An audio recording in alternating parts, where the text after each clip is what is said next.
On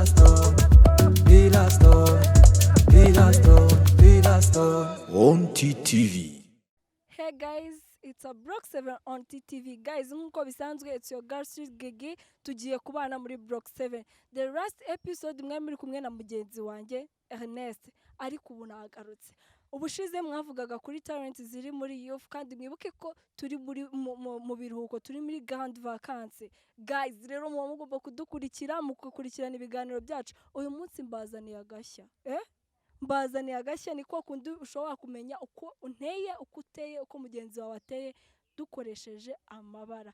Topic y'umunsi iravuga ngo nukumenya character z'abantu in society, kumenya ukuntu abantu bitwara muri society. Twakoresha amabara nkuko wakoresha ibindi bintu byose. Uyu munsi rero tugiye gukoresha amabara. Turakoresha amabara ane.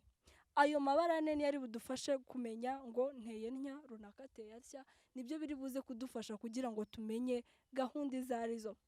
Byose tubane mudukurikire kandi ndawakunda nukuri narimba kumbe tugiye kuganira. Ikiganiro cy'uyu munsi rero ngiye guhera ku ibara rya yellow. Yellow no umuhondo.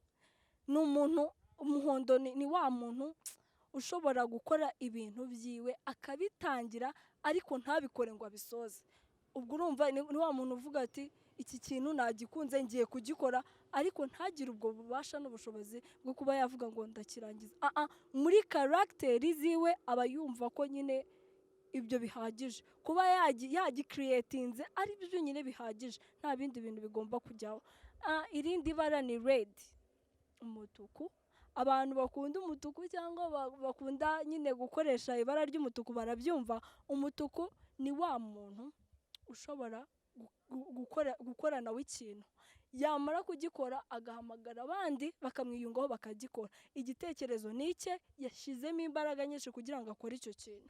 Hakaza irindi bara rya green. Green ni icyatsi, sibyo? Hari icyatsi kijimye cyerurutse n'icyatsi kidakabije. Rero icyatsi naryo ni rimwe mu mabara nyine umuntu nyine bagereranya nk'icyatsi. Ni wa muntu ushobora kuba akunda nyine atakora ikintu, buri kintu cyose buri step agiye gutera abanza kugisha inama. Izo nama zigisha abandi rero. Ni wa muntu ushobora kuvuga ngo ngiye gukora ikintu, ese ko ngitekereje nagikora njye nyine. Aravuga ati ndakeka runaka yamfasha, uyu yamfasha, agasaba inama z'abantu begeranye, abantu bakorana, za nshuti ze za hafi kumvuga ati man mfite besto, mfite wa muntu tuba turi kumwe, mfite umuntu nyine umpora iruhande nuko ateye. Aba ari wa muntu ushaka nyine ngo abanze agisha inama buri step agiye gutera, buri kintu cyose atekereje muri mind ye agikore, ariko yabanje kubaza nyine, yabanje kugira abantu abaza. Hari abantu bamuri iruhande yabwiye ati mwamfashije natekereje iki kintu, ese nicyo, ese nkigendemo gake, ese ndabikorane. Rero umuntu uri green ndakeka ko ari wa muntu nyine nko kumugira inshuti ukavuga ati uyu muntu ni inshuti yanjye, buri kintu cyose ngiye gukora. Handi uvuga ati uyu ni inshuti magara mu Kinyarwanda tukavuga gutyo ngo ni inshuti magara. Wa muntu ubwira buri kamwe kose, uwo muntu akajya kugira inama. Rero niko umuntu wa green ameze. Ni wa muntu ujya gukora ikintu buri ko agiye gutangira gukora ikintu akabanza akabaza abantu bamwegereye, akabaza nyine buri kantu kose. Irindi bara tugiye gusorezaho ni ibara ry'ubururu, blue. Abantu b'ubururu rero ni babantu nyine ashobora gukora ikintu akakikorera ubwe, akagikora gishyizeho umutima, akagikora nta kindi kintu ari gutekereza. Akavuga ngiye niba wenda ngiye gutangiza business yo gucuruza amagi, example, ngiye gufata ahantu akazu nkakore. Ngiye neza nkamubwira nk'umubesto we cyangwa umubyeyi katubishyira muri icyo gisate.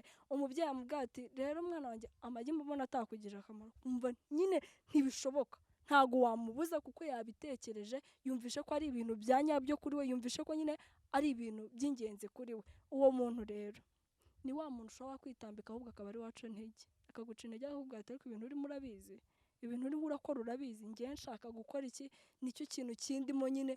Ukaba wanamubuza ukamubwira ati, ukamwereka risk zose ziri mu kintu agiye gukora, ariko akakubwira ati oya siko bikora, uwo sinjye ibintu byanjye mba ngomba kubikora uko nabitekereje. Uwo muntu rero nawe ameze nka wa muntu uvuga ngo ngewe niba natekereje ikintu nta muntu wamvuguruza.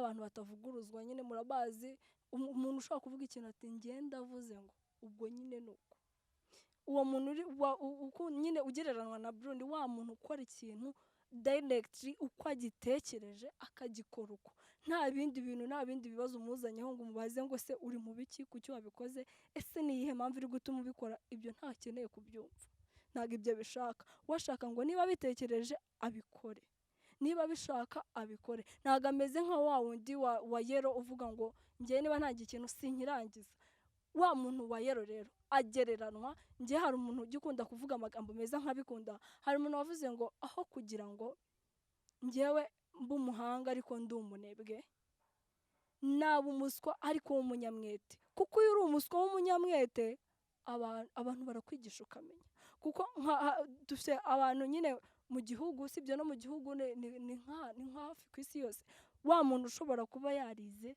afite amashuri yose ibikenewe byose abifite akicara ngo ategereje akazi kumwe yapurayinze kugira ngo abone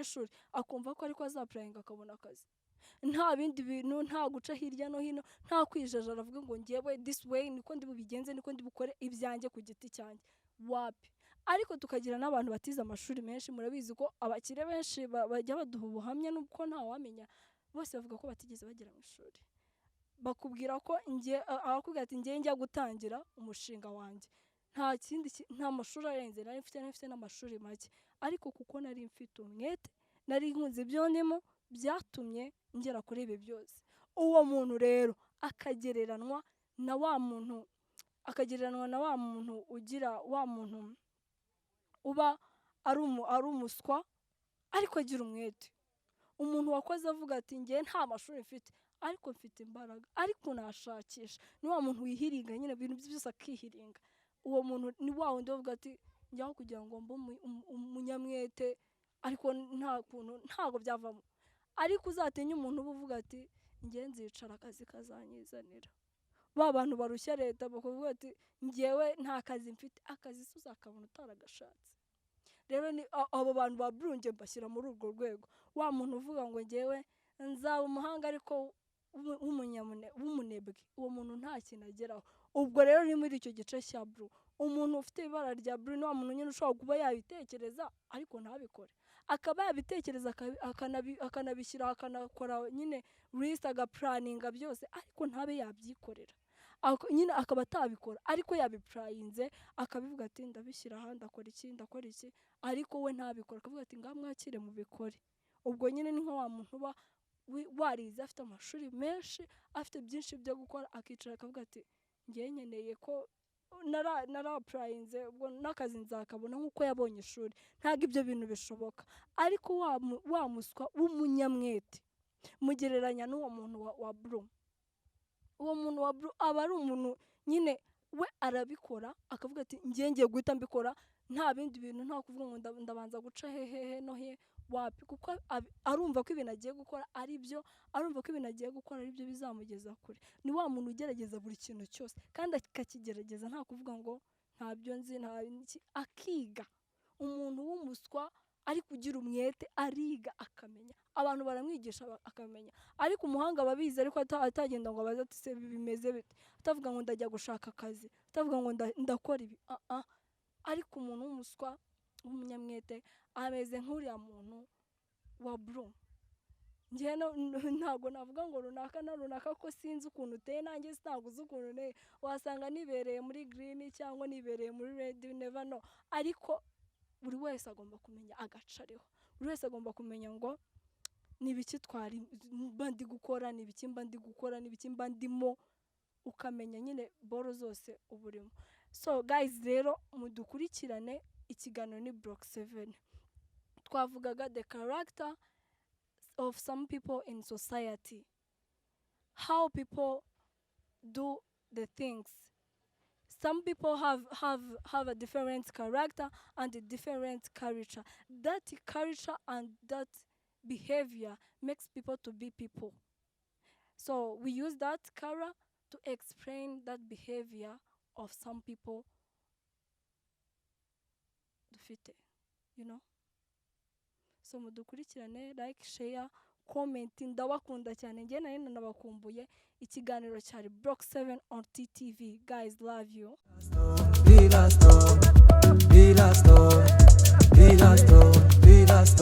On TTV.